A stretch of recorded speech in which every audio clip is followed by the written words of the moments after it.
স্ট্যান্ডে সহকারে তুলুন ভাই।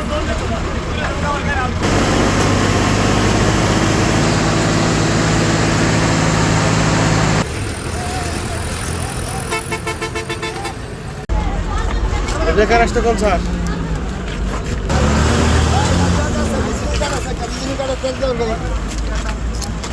অনেক সিলিন্ডা ঘটে, তখন আমি বাসাতে দৌড়ে আসছি। এখন ঘটনাস্থলে কোন লোক মারা যায় না, কিন্তু কঠিন ভাবে আহত হয়েছে, রক্তাক্ত হয়েছে। একটা টিআরএক্স গাড়ি আর এই যে আমার পিছনে দেখছেন ট্রাকটা, এই দুইটা সংঘর্ষ হয়েছে। একটা সিলেট দিকে আসছে আর টিআরএক্সটা ঢাকার থেকে আসছে।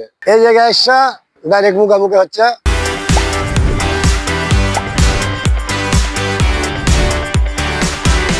10:30টার দিকে আমরা একটা সংবাদ পাই যে ঢাকাগামী একটা ট্রাক এবং সিলেটগামী একটা হাইস মুখোমুখি সংঘর্ষ হয়। সংঘর্ষের ভিতর 2 জন পুরুষ 2 জন মহিলা, যারা 2 জন পুরুষগুলো গুরুতর আহত এবং মহিলাগুলো সাধারণ জখম প্রাপ্ত হয়। তাদেরকে মাধবপুর পুলিশ স্বাস্থ্য কমপ্লেক্সে চিকিৎসা করার জন্য নিয়ে গেছে।